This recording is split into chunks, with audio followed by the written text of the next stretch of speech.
Do we agree that the president agreed to the moves? The president is a very wise man. The president is a liberator. The president divorced from politics a long time ago. He's an activist at heart. When the president, by the way, took over as president of the ANC, he took over a former liberation movement.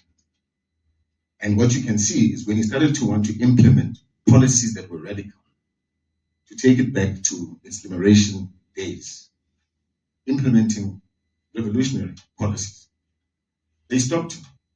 And the reason the former liberation movement is the former liberation movement today is because of politics. They abandoned the agenda of liberation. His predecessor, President Zuma's predecessor, was leading a liberation movement. But President Zuma took over liberation, a political party. He formed MK Party precisely because he did not want politicians to drive politics over the 90% agenda of liberation. That's why MK Party was formed by activists, by South Africans. Now we have tendencies of politicians, the 10% who are vibrating at politics. We are not at politics. We are at liberation, the 90%. The liberation agenda. And there you will find activists. So what you're seeing is tendencies of people politicizing, careerism, power mongering. That's what you're seeing here. President can see through all of that. And President, being the wise man that he is, he allows you to follow your own soul. Let's see what happens in the weeks to come. That will be telling. I think it will then respond in answer to that question. As uMkhonto, weSizwe party spokesperson, funny enough, even that week. So I have no hard feelings. I am not a position monger. I'm not here for positions, like what you find with most of these executives, these leaders who believe that, their positions, they were built for those positions. I'm not there. I'm not interested in positions. I came in, I was selfless because the spokesperson role is selfless. I was the inaugural spokesperson for this organization during the toughest times, during the time when it was not fashionable, and I upheld the president's vision. So I can't be told today by politicians who want to come and politic about my contributions to the party. No. Who are you? Where were you? Where were you when we were on the ground? Where were you when Muzi and I used to sleep in a car? Where were you? So we can't be told by our rivalists that we must abandon this party. I mean, us not fighting this would be tantamount to giving birth to a child and leaving them in the wilderness for scavengers to devour. We're not going to allow that. It's not going to happen. You can say whatever you want to say about Duduzile and Nhlamulo. If it means we must be around the president to protect certain activities that aim to hijack his agenda, which are politicians, we will ensure that that does not happen. And if you think that that is because we are trying to power monger or whatever, that's your problem. And I can tell you, at a time at which the same Duduzile that you see here had moved away from the president, had been isolated from the president, you could already see that this party was not the same. Fact.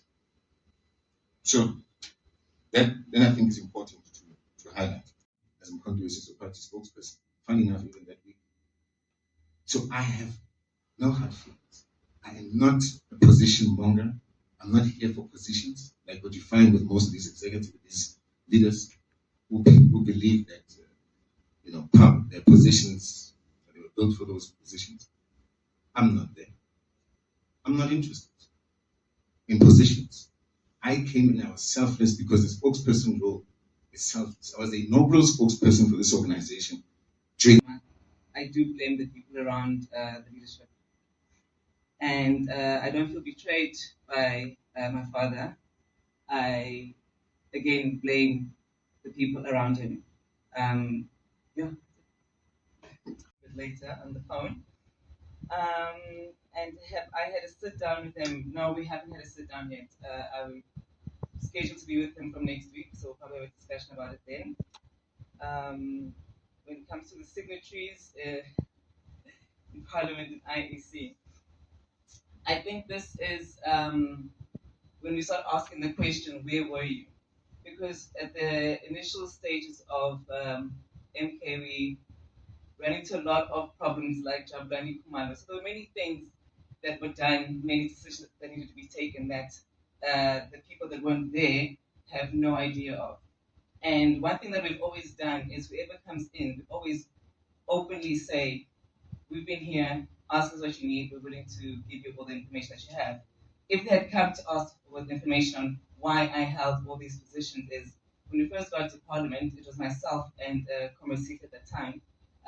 We were the signatories there. They were not there, they couldn't be. It's possible.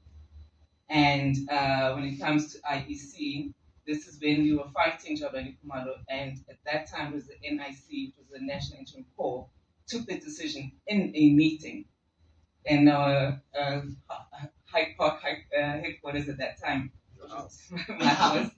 And I remember the NTG, which is the town, Sita was also there, from Sita. They suggested my name. I did not.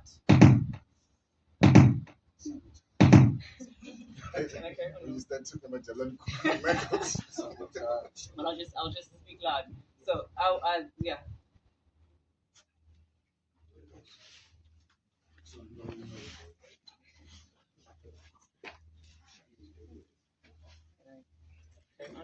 I can speak loud. Yeah, so in that meeting with the National Interim Corps, the decision was taken there. We signed the papers there. I remember President being above, over my shoulder. Even Jabulani Kumalo was in that meeting. So it's not that I woke up and quickly went to do all these things. Not at all. They must come and ask, because where were you?